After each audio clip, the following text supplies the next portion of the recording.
Hello, welcome to Just Keep Writing, a podcast for writers by writers to keep you writing. I'm Marshall. I'm LP. I'm Sameem. I'm Jenna. I'm Gabe. And I'm Will. Annoying. And if it sounds boisterous in here, we are together, almost all of us together in one room for the first time ever. Woo! Yeah, ever. Yeah. Round of applause. Yes. And we are here at Seattle Worldcon, and I could not be happier to be watching all my people, not through screens, but in their actual faces. And we've got some guests. We're going to talk about this con. I just got here really late last night, and I cannot wait to hear how everybody's cons are going and what's going on. So our first guest, we're going to start with the guests because some people got to go. We're going to start with Mr. Maurice Broaddus, who I haven't seen since 2018 on the Writing Excuses cruise in real life. It's been that long. Oh, wow. Maybe Marshall should do something. I'm going to do the thing and pass it to you and say, Maurice, please tell us how your con's going. It's so good to see you, what you've been up to, All right. all that. So my con is going great, but I also had the agenda of I'm just going to relax as much as possible and hang out with my people. And how's that going? Well, here's why though, because 2 weeks ago I ran the writer symposium at Gen Con. Okay. And then on this past Monday, I just turned in my final novel in my Astro Black trilogy. Okay. So I'm like, all right, you know what? Brother has earned a chance to rest. And so that's pretty much why I'm here. I'm here to rest and be with my people. Although I'm here with the Ray Bradbury Center. Okay. And so they brought me out so I could help co-host their chili dinner last night. Okay. Which was awesome. Some of you guys went to that, I heard. Yep, I did. So my job is done. The only agenda I have left for this weekend is I am to show up at the Hugos and look cute. And you're going to look amazing. I have no doubt. You want to tell the listeners what you plan on wearing tonight? Because you always suit up. No. Okay.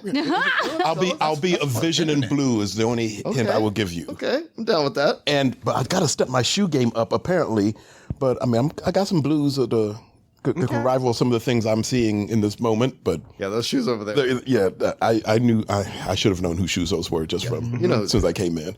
But all told, having a great Worldcon. Okay. I've been missing my people, so I've been loving it. And I got through this entire segment. You know what I didn't do? Cry. See? It's true. a Maurice first. It's a Maurice first. I got through a whole segment here. No tears. Don't worry, you'll get there. Before we move on to our other guests, anybody got anything for Maurice? Burning questions before we lose him? Yeah, Maurice, what's next? You just turned in the last of the Astro Black. Yep, I did just turn in the last of Astro Black trilogy. My editor's already gotten back to me with the spoiler of this is the best book in the series. Okay. So I'm looking forward to that coming out. Next up for me, I don't think we've announced that project. In September, it'll be announced my next book deal that I'm co-writing with a friend. Although the friend has blown it, so I have a book I'm writing with Wayne Brady. Woo! Thank you. The only reason I can say that much is because he went on The View and just was like, me and Maurice Broaddus are writing a book together. I'm like, oh, okay. Okay, I guess that's Wayne Brady. This is what we're doing now? This is what we're doing now? Go hard. If you're going to announce it with Wayne Brady, then talk about who Wayne Brady is. Wayne Brady, America's sweetheart, currently in Moulin Rouge, host of... Whose line is it anyway? Whose line is it anyway? We love Wayne Brady. Right. Oh, no, we love Wayne Brady. He was on tour with The Wiz last year. He was. He was the wizard. He was the wizard. It was great. So he and I writing a book together. So that's the next project up. And then after that, my third middle grade book has to be done by October. Oh. So, yeah, okay. That's keeping me a little busy. No. We do not check times. We do not check dates. Like, time happens. Those of you not benefiting from the video feed, I looked at my watch. Yeah. No. Time happens. And I'm sure I will hit all of these deadlines in a most efficient way. We believe in you, man. I appreciate it. As you do. As I do. All right, so let's pass it over to some of our other guests, and then we're going to get into our core folks. We're going to start. We're starting with you.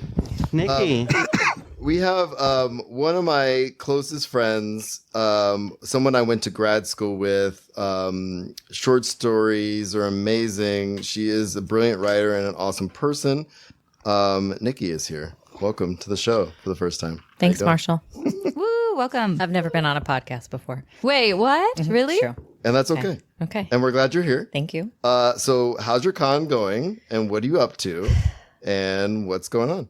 Talk to My us. con is delightful. I got to come with our former program director from graduate school, Fran Wild, who has a book of short stories just out from Fairwood called A Catalog of Storms, and a book forthcoming from Erewhon called A Philosophy of Thieves. And my favorite side quest was when she very generously sat us down with John Picasso, who has a book forthcoming with Lee Bardugo called The Invisible Parade. It's Which a is amazing. children's book. It's every single page is a full-on painting. It's gorgeous. Yeah, he's It's an a amazing artist. girl's adventure through grief. On the Day of the Dead, it's The Wizard of Oz in a cemetery. And I got to get possibly, I don't know if I'm allowed to say this or not, but I'm saying it now, a signed plate that is included in the first 1,000 limited edition copies. So he was generous and kind, and amazing. It was amazing. So highlights from your con? Well, those were the highlights, Marshall. Highlights that are not Fran related. Let's go with that. So I got to talk to an editor who I really like, who actually she bought my second short story ever.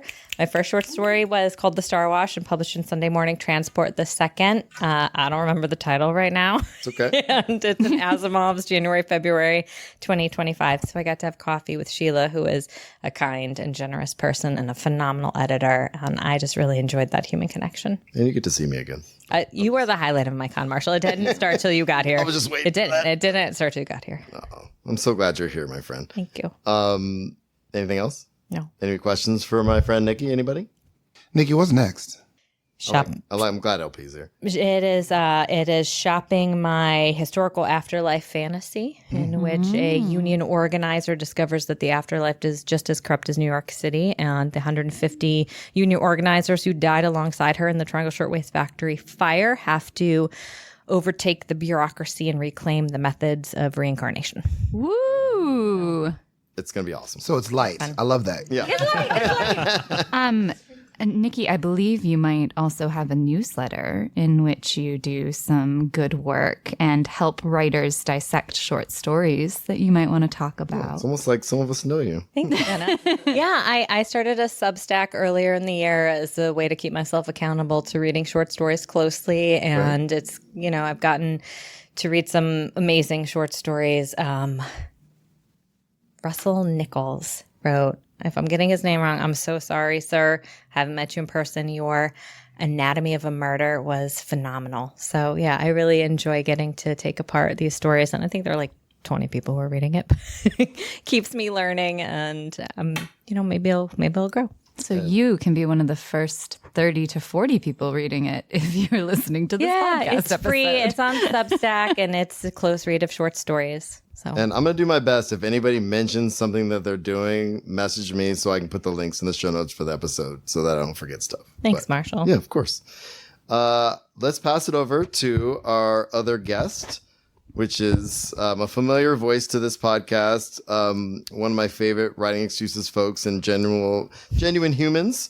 There's like 4 writing excuses. Look, Aren't we all one of your favorites? No, you're all my favorites. But At the moment, but there let have been me a just lot of say- writing excuse associates. no, But it's you're really his favorite. Let's just say that. Let me okay? rephrase it. What I mean is That Erin's I'm your not favorite. sure. Sounds been on You and I have been working with writing excuses for some time now, and cruising and all the stuff that we do. I am not 100% certain I would stay sane without you.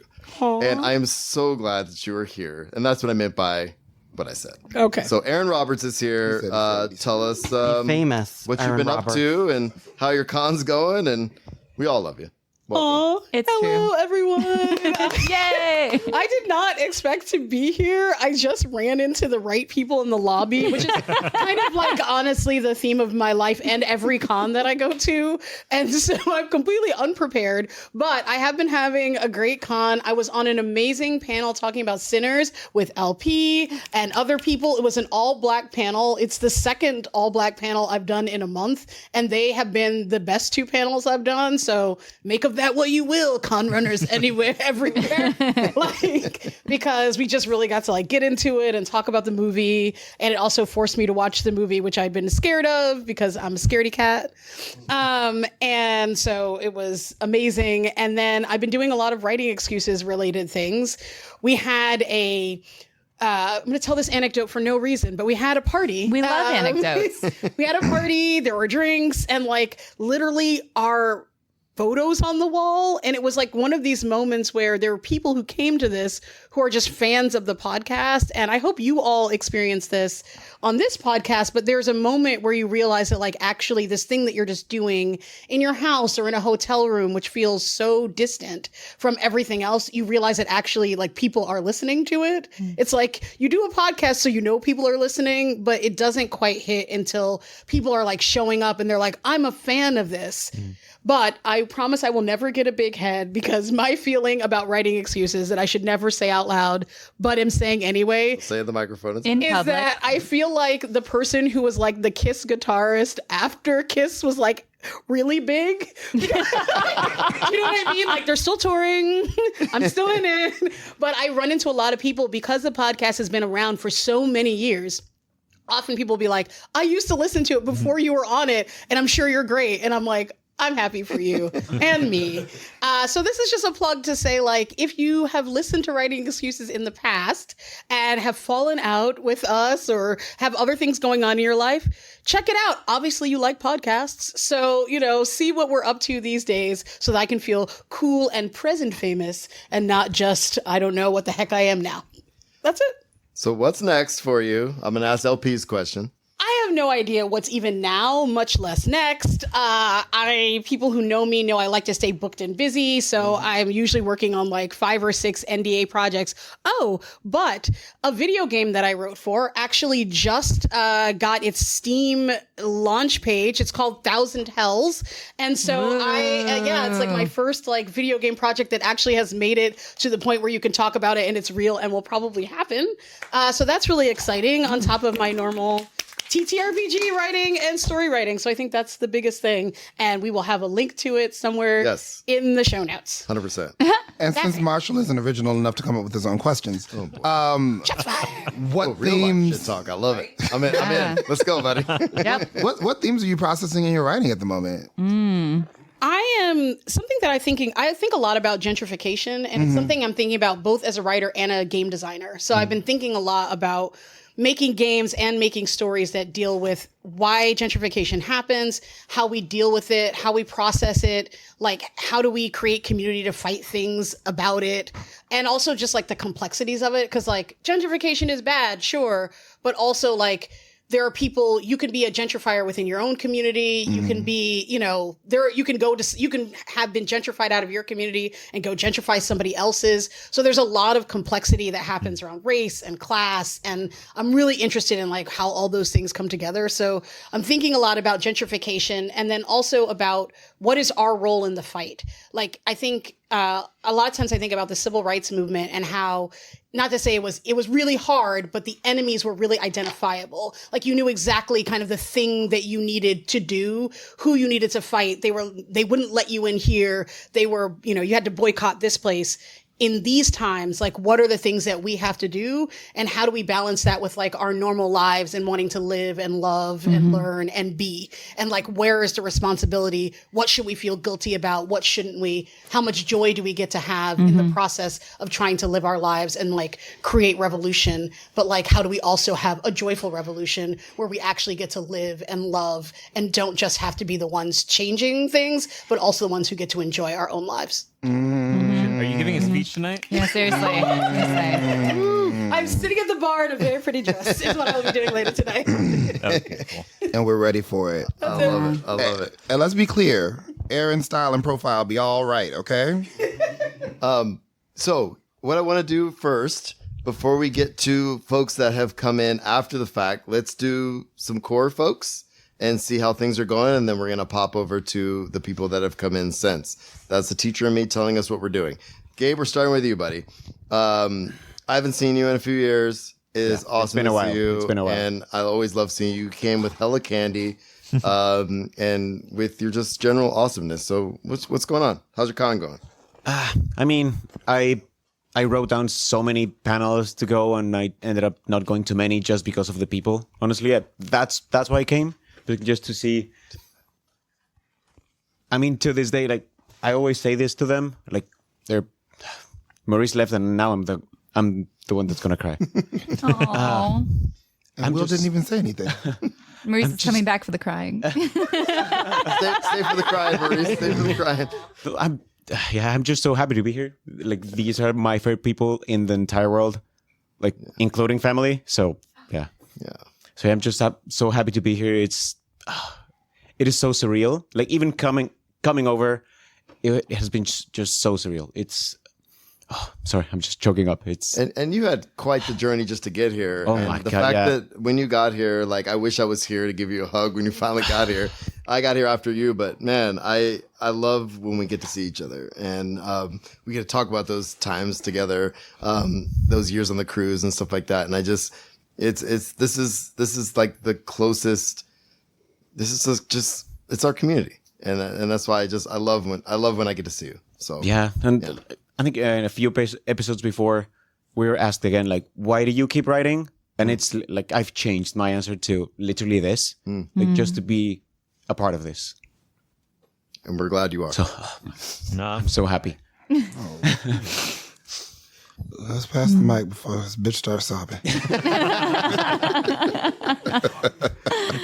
So yeah, I'm passing the mic. Yeah, we're gonna keep going. Will, what you got? How's your con going? Great. What can I say beyond that? It's been fun. Didn't you get an autograph from a hero? Well, I've gotten lots of autographs from her. Oh, I'm sorry. Okay. It's just the latest. So, yeah. Most recent. I saw Lee Bardugo, for anyone who doesn't know her. The first time Will's used the last name. It's true. He usually just drops first names. Exactly. No, that was great. I was very excited. I ran out of my X-Men panel that LP was on to go see her. Seeing everyone was great. And I think it's been a lesson of learning to maneuver. Yeah, it's been a lesson of learning to maneuver and really try to give strong signals instead of me being so direct of saying, please leave me alone. Yeah. It's great. I've been having a great time. I'm not going to mention Did you want to say leave you alone to all the people in your room right now? No. Look, No, Erin, I wasn't looking at you. I'm looking around like, Aaron, you see what you did? yeah. Bitch, we're attached by cords. We can't leave. It was this one person who just go away. So I tried to be nice. Good for you. Okay. I was very diplomatic. I was very proud of myself. Wasn't I? Yes. So boundary drawing, I guess a skill that you learn at cons is boundary drawing. I've been trying to be less aggro, yeah, bitchy, yeah, annoying, tiresome. yeah. Do you have any other goals for this trip before you go back to New York that are not that? Oh no, I feel like a burst of creative energy. Yeah. I'm ready to start my workshop with Daniel and Daniel. I'm sorry, just older. First names. Daniel Jose older.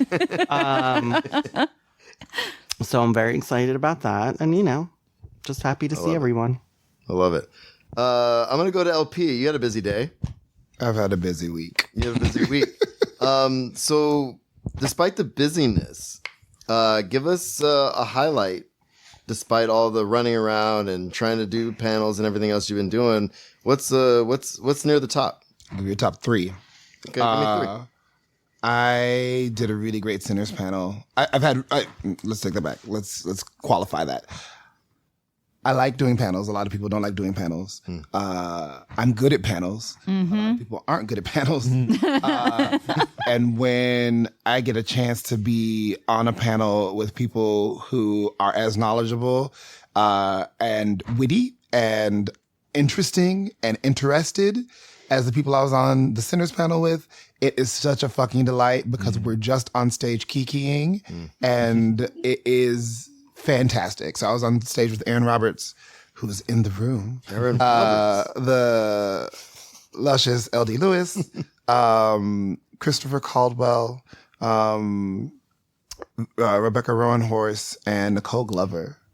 And we were cooking and I was running late. So Christopher was the alternate. And so because I ran in late, he got to be on stage with us, which I thought was even better because he brought a lot to the table, literally. So the Sinners panel was so much fun. I wish I got to see that. Yeah, I wish you got in here earlier too. I know. What day was that on? That was on Thursday. At Concurrent. Yeah. So is everybody familiar with Concurrent? That was the next thing I was going to say. Part of the next thing. Shh, not your moment. So Worldcon used AI to vet its participants as well as like build out its schedule. That's why it started at 9 a.m. on Wednesday instead of 5 or something. Anyway. Is it really? Yeah. Oof. And that's why a lot of people who are storied authors didn't make it onto programming because they let a machine do the work. Good. That's going well for you. So Mia Sai created a protest con called Concurrent, which went on all day Thursday. I only was able to make it to my panel, but from what I understand, everything was amazing. Yeah, I went to 2 other panels that were fabulous. You went to what? 2 of the other panels that were fabulous. Oh, what were they? The first one was... It's about liminality. That was the one that was the later one. Okay. There was one about writing in liminal spaces. With Micaiah Johnson. I wanted to be there. Micaiah Johnson. Sorry, I'm just going to fangirl right now in the Micaiah middle Johnson, of this. everything. Dr. My Micaiah God. Johnson, first of her name as well. Yes, at the end of that panel, I just turned to Sameem and I was like, I want to read everything they have ever written. Yes. It was just so much brilliance, so well put. So much like exploration into they went off on talking, the panel did, about memory in relation to liminal spaces, which was beautiful. And like, yeah, Micaiah Johnson was the first amazing. book, let me know and we can read the second book together. Yes, please. Okay. Book club. Okay. Yeah. RJ was like, we need to go to this because Micaiah Johnson's on it. Yes. Good recommendation. Thank you. The other one was it was Sam Asher, the panel that Sam Asher moderated on, I think, writing different lengths of fiction. I don't remember exactly what it was called, but it was kind of talking about how do you navigate moving between flash to short to novelette, novella. We spent some time on the panel with like, what is the difference between novelette and novella and why? And, what does it look like? Like, what do different story lengths do to story texture, tones? I don't want to just say structure because I know your feelings on structure. LP should serve the story. I'm not anti-structure. I just... Sometimes. Let's shake it up. Yeah. So, that was also a just fantastic conversation with really great people. And I think all those panels, too, had really great chemistry between the people, which made for good conversations. Highlight number 2. Yeah. Families. I have the convergence of several families from like different parts of my life and writing life, which are really great here. It's one of my goals to meet and create a relationship with like Black elders in SFF. I got to spend time with Andrea Hairston. I got to spend time with Nisi Shaw. I got to spend time with Maurice. Am I missing someone? I got to spend time with LaShawn Wanek, who I'd seen, we met each other on the periphery, but I got to like do some care work with her, and that was really great. I got my Just Keep Writing family. This is the first time I got a chance to sit down with y'all, which makes me happy that we're getting a chance to sit down. My Clarion family is here. And then I have another one that like we kind of just converge at cons, and it's called ConFam in my phone. And we've had a chance a few of us have gotten, the only people who aren't here right now are Iji Konde and Shingai and Jerry Kagunda, but like Trey Hawkins is here, Gwendolyn Maya Hicks, Lark Morgan Liu, and we're having a great time. So the third thing, this is the fast one, or the last one. Get it out. Shut up, bitch. It's all staying in. No, the third one is like I'm getting an opportunity to watch my friends make strides in their careers. I'm getting a chance to like check in with folks and be like, oh, you've come so far from here or there, or watch someone have these deep conversations about aesthetics with somebody and then find out that the person they're talking to is someone who might agent them one day. And it's really heartening. I got to find out Christopher Caldwell got a star review for his collection in Publishers Weekly. Woo! Which is fucking phenomenal because that man has a heavy fucking pen. And I'm so proud of him, but I'm so proud of so many people. Oh, Victor Manibo, Phoenix Alexander. They're also in Confam. So yes, those are the 3 highlights. Nikki has things to say, everyone. Well, no, I may be wrong, but does Victor has a book forthcoming for Marijuana in the next few months? Victor always has a book. But he does. Okay. He does have a book. But this one is I important. just want to mention This that. is the Filipino ghost story. Yeah, it's the gothic one. The Gothic. Okay. This is his first technical horror novel. Okay. Oh, I think I have the card in my pocket. Yeah. Oh, Nikki just plugging everybody else. I love it. I think the Casa via fuck. I don't know what the card is. Well, we have an internet. You'll put it in the notes. I'll put it in the notes, but I just love that even if we can't find the exact name of it, people are Googling it. Yeah, and that's important. Yeah. That's what we want. Before we get to our last couple folks, let's quickly rotate in. I know I just cut you guys out. I'm doing what I do. I want to throw in the other folks that are in the room. Highlights, lowlights. Introduce yourself. Welcome back to the show. If you've been on the show, you are all amazing. And I just saw that all of you are here. It is so good to see you. Okay. RJ's. Hi, I'm RJ Taylor. I have been having the best fucking time. And I would just want to absolutely echo your second point, LP, just bringing groups together. This is the first time I've had like so many different groups from different walks of life that I usually just see in 2 dimensions. And now I get to see them in 3 dimensions and introduce them to each other and see them vibe and see them become friends. And it's a wonderful feeling. So that's my highlight. She's going to cry too. I'm going to cry. I'm already crying on the inside.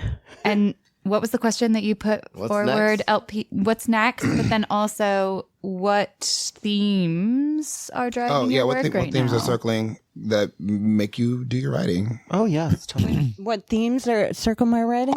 Yeah, what do you? Well, I asked it that way because Erin can never talk about what she's working on. I see. So, Trick. so for you, that's not a bad thing. Book bitches can't tell stories, or maybe book bitches tell the best stories. Okay, so like, what themes are you circling at the moment that feel really poignant in your writing? What's driving you right now to your pen? 2 things.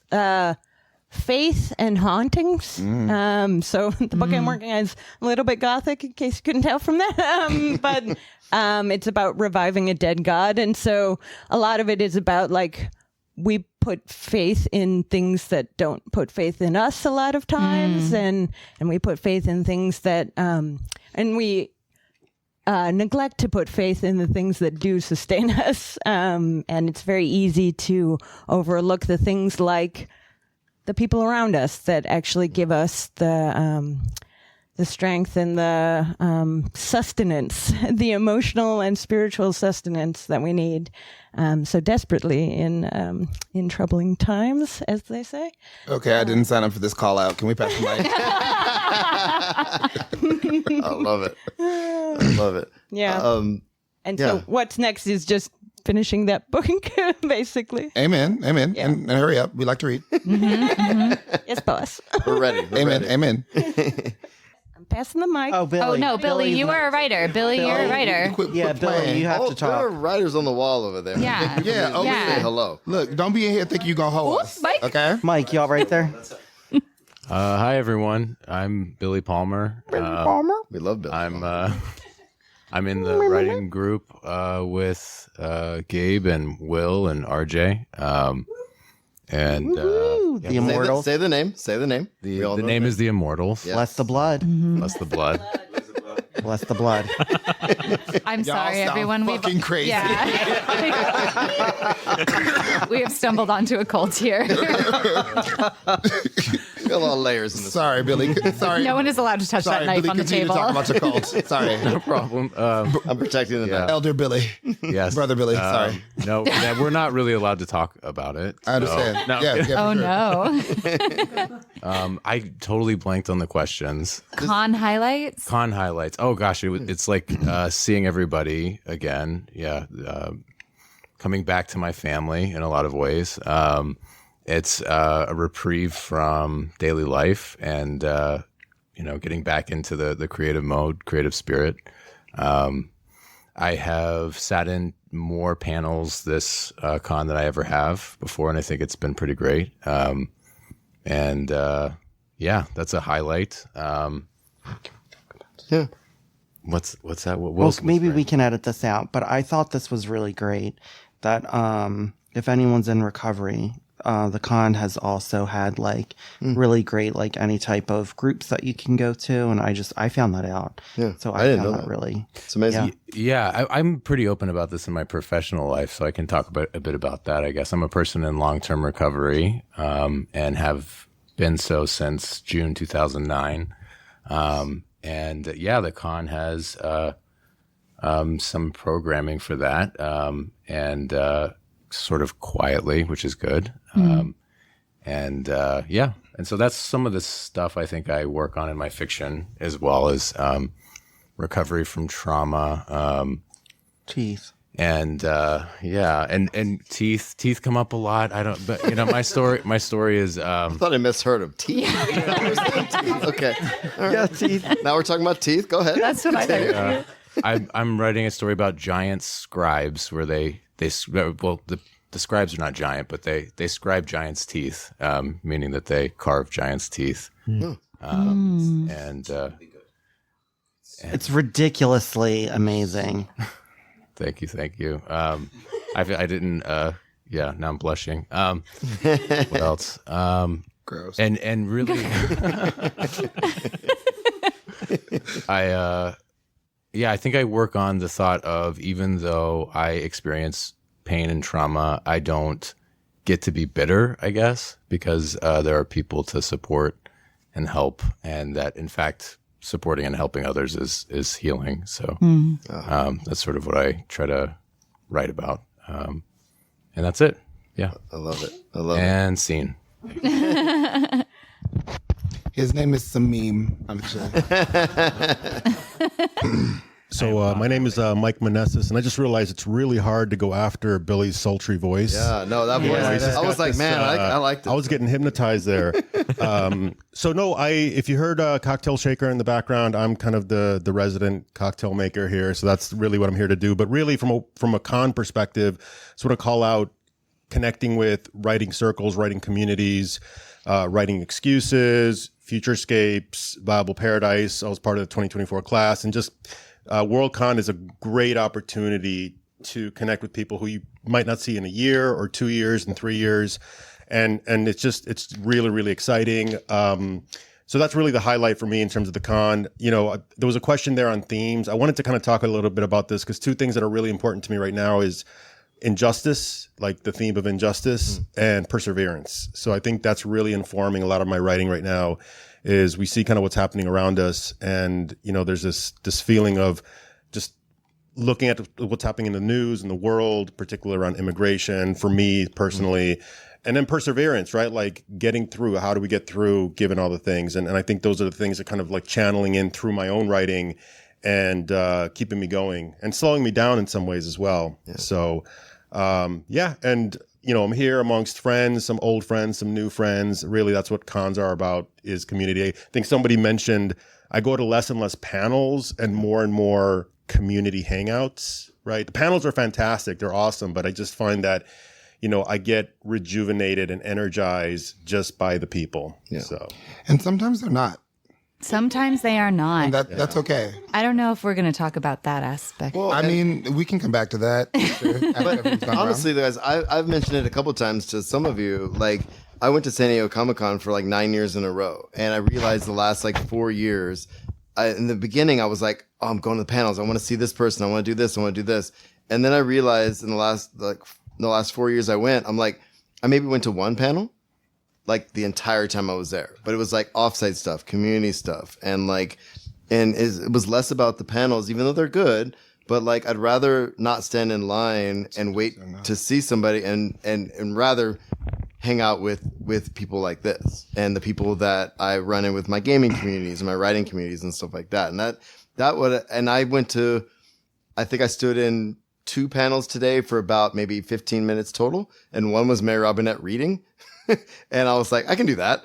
And the rest was just, I just want to see you guys. I'm here for a day, you know? I was going to say, I think one of the nice things, though, is that there's always like new people coming to panels. And it just reminds you that like community is not like a static thing, that community is a movement. There are people for whom going to the panels is really important. There are people who are like, I'm done with the panels. I've been to every panel. And it's like, this is how you sort of see like where you move through community. All those places are valid and all of them are amazing. And it takes people who are sitting in the panels, being on the panels, wouldn't do a panel if you asked them to, all of that to make a con alive. Yeah. Because if we can only experience things one way, they don't come to life. And you can ebb and flow through those things too, because you can go through periods where you're like right now, LP is on hella panels and enjoying being on hella panels. And also, great at it. Like he is great at it. But there also could be a time where you're like, I don't feel like putting that labor in right now. I need to just use community to rejuvenate and be with folks and like letting yourself move through those stages too. Like you're never stuck in one place, I guess, is one thing. And I guess one of the things I was thinking about when you were talking, Mike, is that for some folks who are new to the community who might be listening to the podcast, you might think, oh no, everybody's just done with panels and has their friends and what about me? But like Erin bringing up that it is always moving, like there's always people to bring you in. There's always people that you can find. There's always somebody that you can walk up to or who will look at you and say like, oh, hey, I see that you're standing in the corner of the bar. Come over here. Or I see that like, you know, you're hanging out. I've seen you at 3 panels. Like we're clearly interested in the same things. Let's hang out. And that communities are always in the process of formation too. So if you are new and being like, can I go to these things and find my people? You can. And there are people who will welcome you and bring you into. And Will's making faces. Maybe he has thoughts. Faces. Will has thoughts. I think sometimes what happens is that when you first start, or if you're first starting out writing or in fandom, you want to try to go to the authors you haven't seen, or you want to get inspired because you're writing. And I think this is where some of us, I think, are at a point where we want to be very specific about what panels we want to go because of what we've already learned. And we're seeking out something new. I feel really lucky because I feel like the conversations we all have on the podcast and we all have outside of the podcast is way more invigorating and inspiring than pretty much what I've seen so far. You know, I didn't get to go to a lot of the panels that all of you went to because you came late. Yeah, because you know, I got work. So you know, good old job. So, that's a job? Yeah, you know, which one? Okay. Yeah, you know. Oh, okay.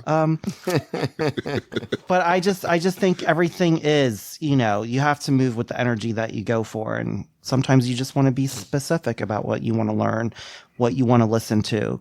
And who you want to hear. Can I add to that real quick? Yeah. I am a panel advocate, right? And like, I don't shy away from that. And I understand why people don't like going to panels. And I also respect that.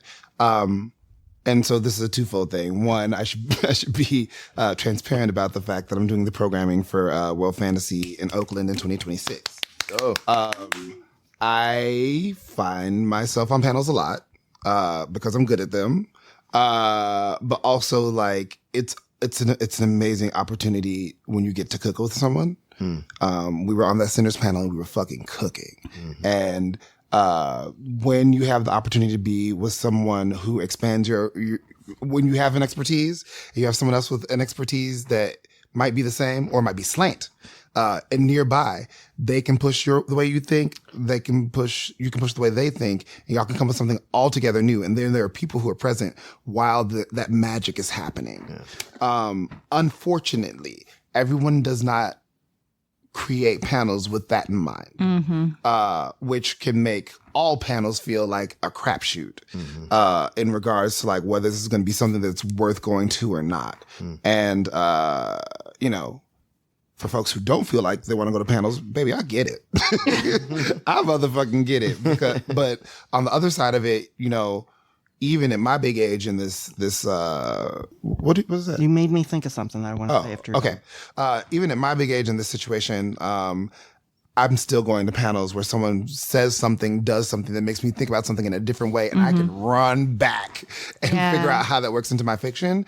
And I love that. Because if it's still happening from my big old ass, it can happen for someone else. But again, it has to be the right people involved, or it has to be at a con where you trust the people, you're trusting the programming to do the thing that needs to be done to make sure that people are able to cook together. Well, that's what I really liked about the concurrent panels, is that they weren't like a lot of one-on-one discussions. They were like thoughtful, niche things that you wouldn't necessarily see anywhere else that were just super enjoyable. They make me want to throw away the one. Like I was thinking, like with World Fantasy, that like the first couple of days would be 101, but not, like the more I think about it, bitch for who? Yeah, right? I think throw away the 101. If Google can do it, then you can do that in the 5 minutes before the panel starts. Well, yeah. It makes me think of like LP was on the X-Men panel, which sounded actually really dry, and like it could have been very typical if we all had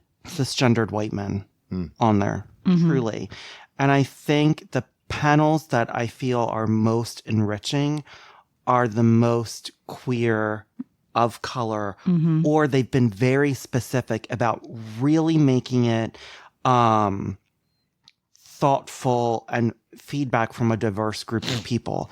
Because, Brent's not with us right now because he's a guest star at FlameCon, which is a queer Comic-Con. So we miss you, Brent. But I love FlameCon's panels because you're getting all these different perspectives of queerness. And I think those have been like the most fascinating because you're getting all these different intersectionalities. And that's the things that I've learned the most about. And my opinion is that queerness is definitely an axis that this can move along. But like there's more than that. And if we choose panelists with more in mind, we can get more out of it. But I think more often than not, what you have is somebody who's just trying to plug people, or in this case, a machine that's just trying to plug people based on the database that's available. And that's hard and that's frustrating because to me, you're playing with people's time. Yeah. And people only have so much time at a con.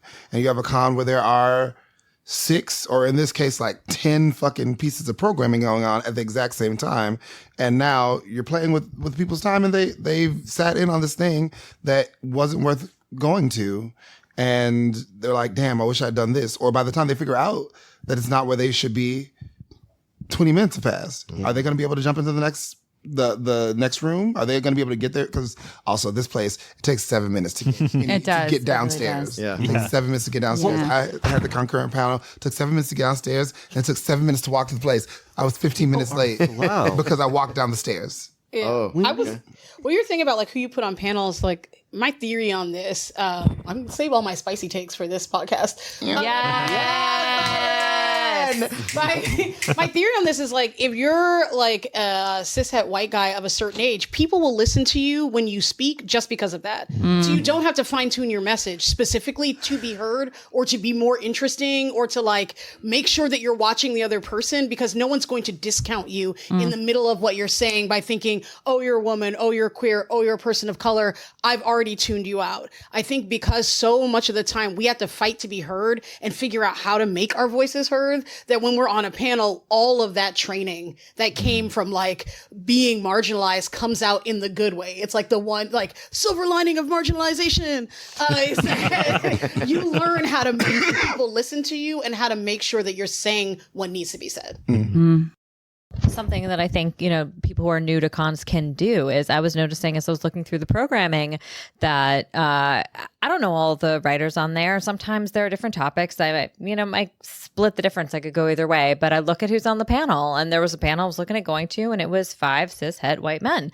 And I went back to the bucket. And I think that if people who are new to coming to cons can make that a practice, that's something valuable you can do, because over time the organizers will get, there's not a lot of people in this room. We better, it's like, if they have to be, wow. I can't be as spicy as you. I was going to say, if they have to do it. You can be as have to be forced to be inclusive, because otherwise, what they're faced with is an empty room. Then people will make that choice. It doesn't mean it's the best, but if the outcome is more diverse programming, then go back to the bucket, go to panels that have representation from marginalized people.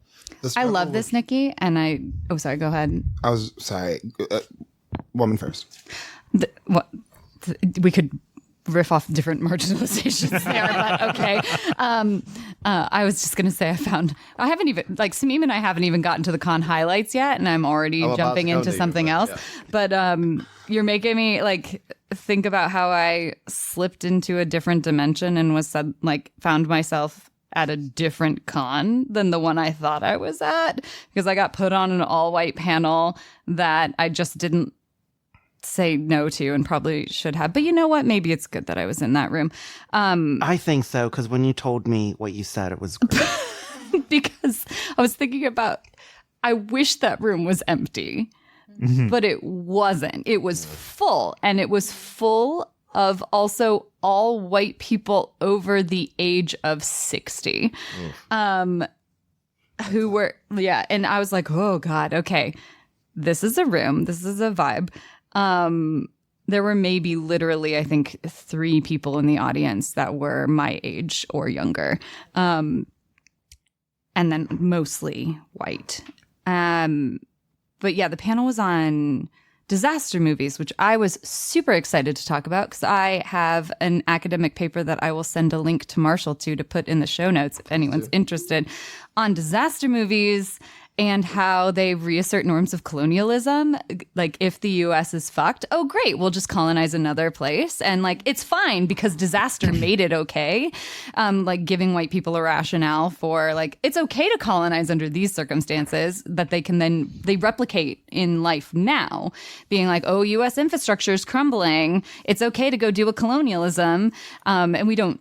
Anyway, that's what I wanted to talk about on the disaster panel. But there was one person, a white man, who definitely was making use of the fact, as Erin was saying, that his voice is just going to be accepted, taken for granted, who also made some comments that were joking, and people laughed about how, because I said something about how disaster movies should give us the ability to, if all the norms are destabilized, imagine something different in that wake. The action that is happening in disaster movies doesn't have to be the deadbeat dad reuniting the nuclear family at the end, even if it means the stepdad has to die and they're all white anyway. That's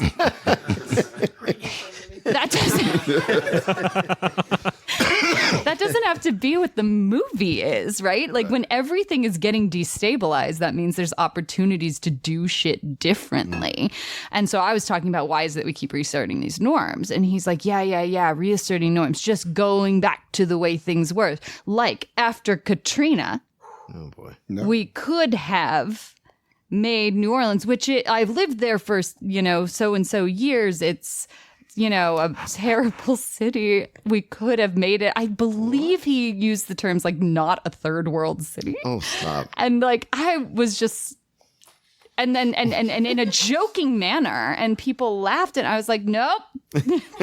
Let's I'm very uncomfortable with the way that you just use blackness as a shorthand for making something a bad place. And he's like, oh, no, I'm totally on board with what you're saying right here about racism. And I was talking about the rich white parts of town. And I'm like, what? You can't also just take whatever I'm saying and say that you actually agreed with me. Right. So it was a very strange space. But I was like, dolls in this motherfucker. So you're saying that he made sure to mention the gentrification of the Ninth Ward after Katrina.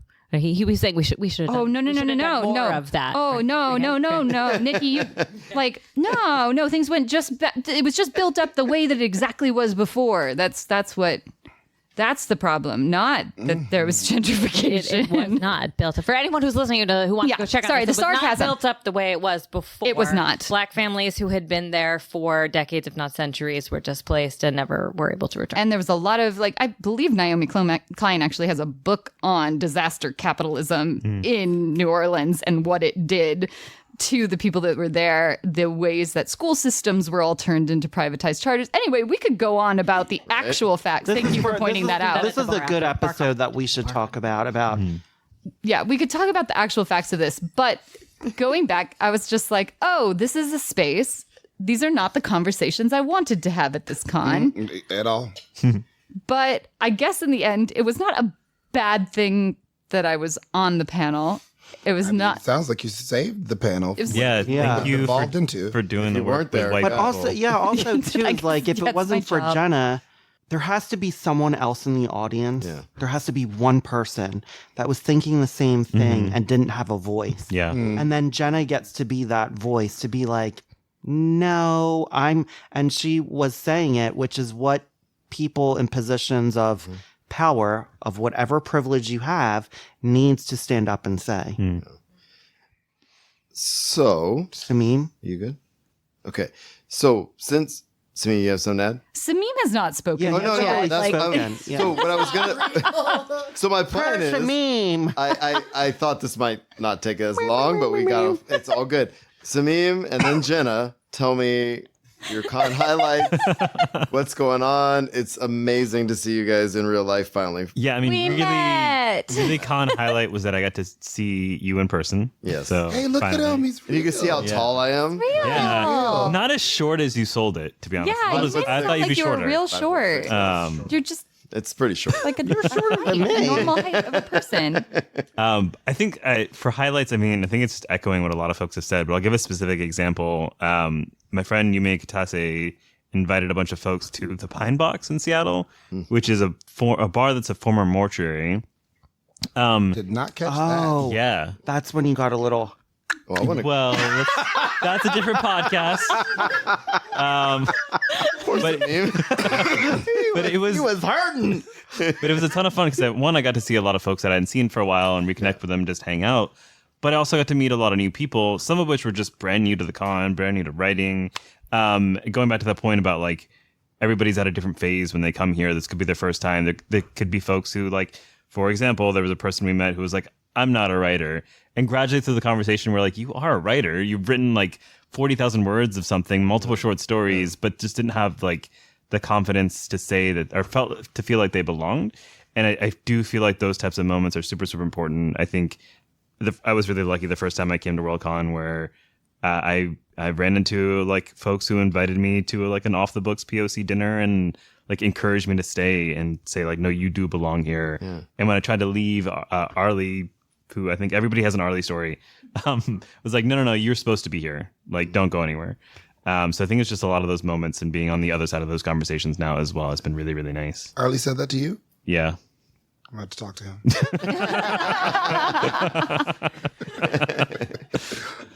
All right. Did Jenna, you say you had 2 moments? Did you have something else? That was the first one, was meeting Marshall. Oh, meeting Marshall. Right. Yeah. Okay. It's your turn. It's my turn. Yeah, I mean, echoing what everybody is saying about just community and finding people, and also glad that, like Will was saying, we're having these conversations on the podcast so that sometimes when I end up in panels, I'm like, it's okay. I have people that I'll talk to about more interesting things later.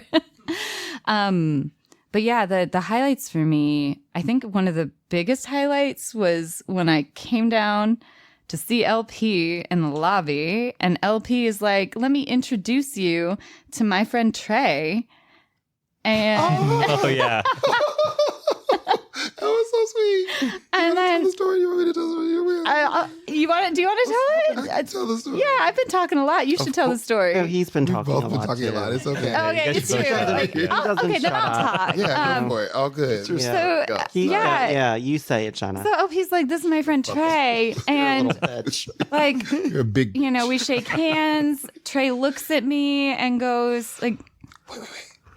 I was like, this is Dr. Jenna Hanchey, first of her name, which is my thing about whenever I introduce Jenna. And I've been doing more and more elaborate bows as LP does this, or like, I'm stretching right now. You can't see. I'm dancing over here.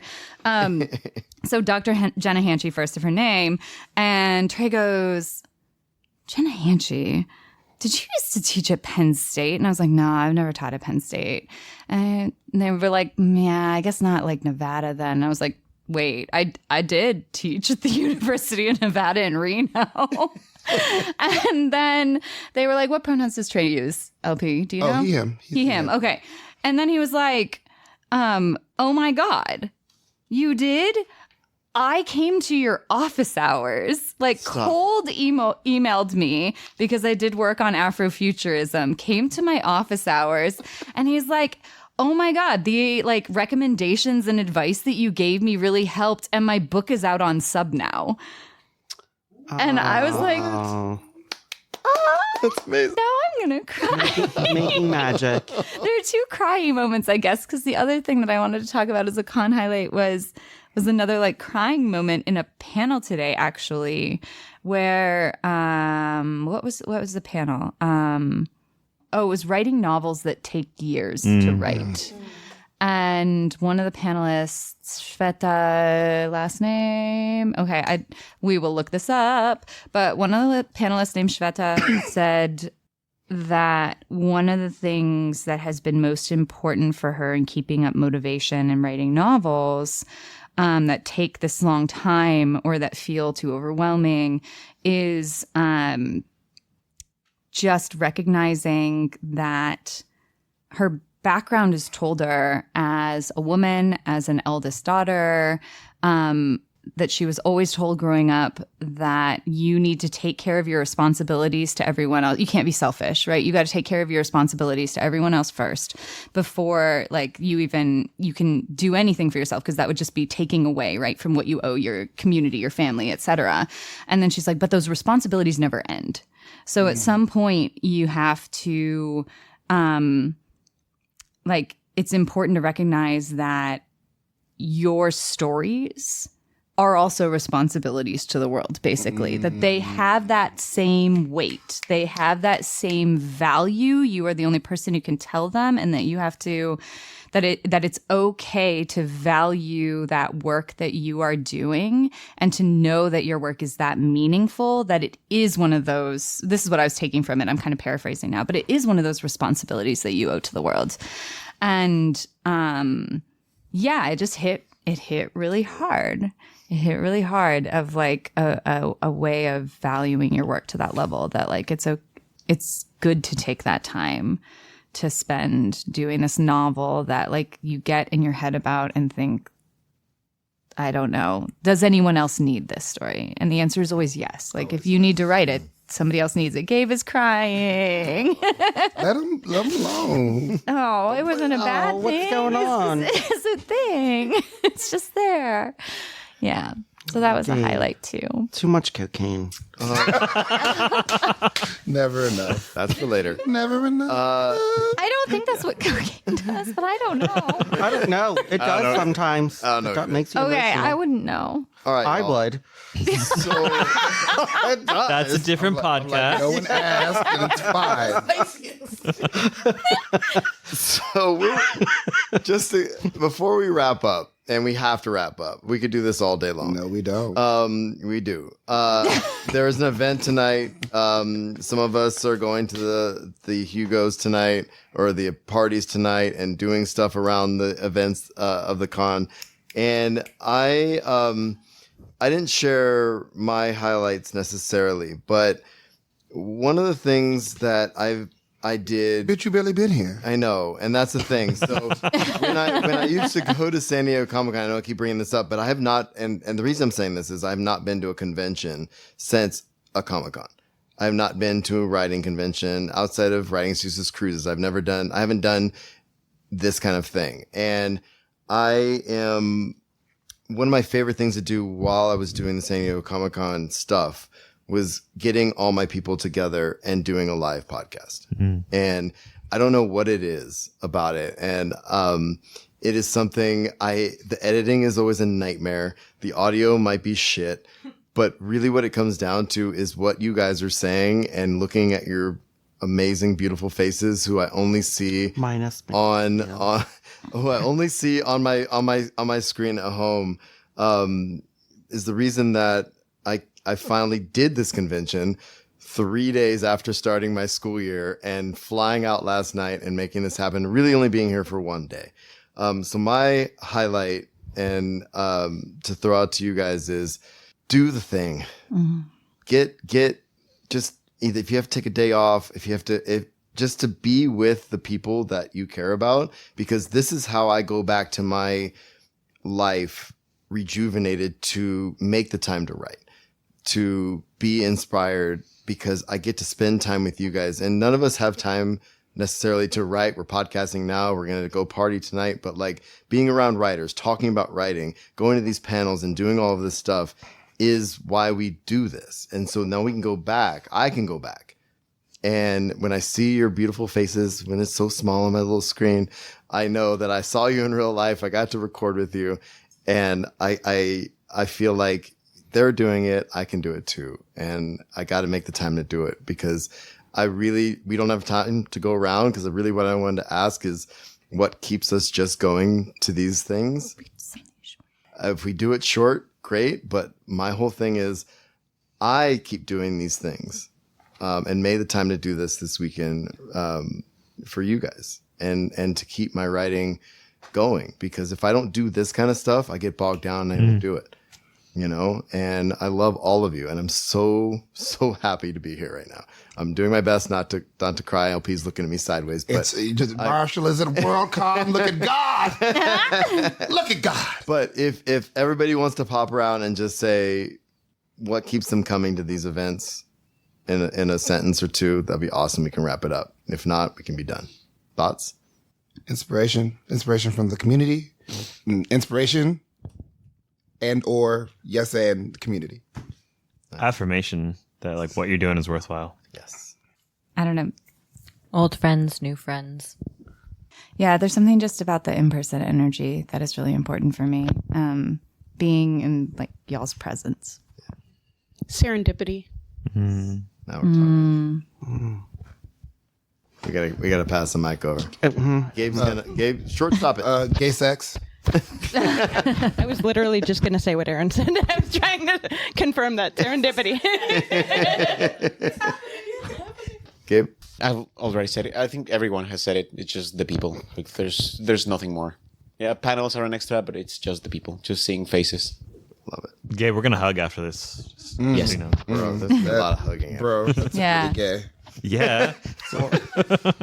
It's very bi. Thank you, LP. Yeah, like bi erasure over here. I think we all get exhausted in our day-to-day life. It's nice to be exhausted for the reasons that you get exhausted here. Mm-hmm. I feel like it's exhaustion for the right reason. Yeah. Versus like our day-to-day exhaustion of, I don't know, work, life, news, everything. So Making I want to wigs. put that out there. Yeah. Yeah.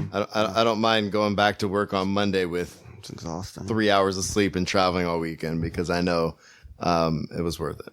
Should everyone go? It's just your turn. Just Will. you, Will. Oh. Well, I got to sleep next to Marshall, which Yes. was he was happy, and it was great. Yeah, of course, seeing everyone and getting inspired and seeing LP, it's always great.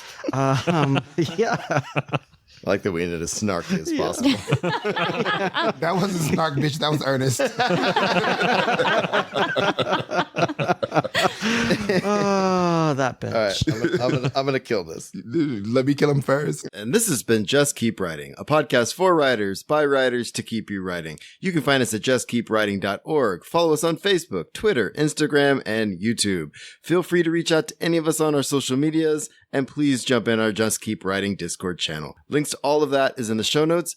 Lastly, please support our show by going to patreon.com/justkeepwriting. We offer daily writing prompts, early access to podcast episodes, and much more. Thanks for listening, and just keep writing.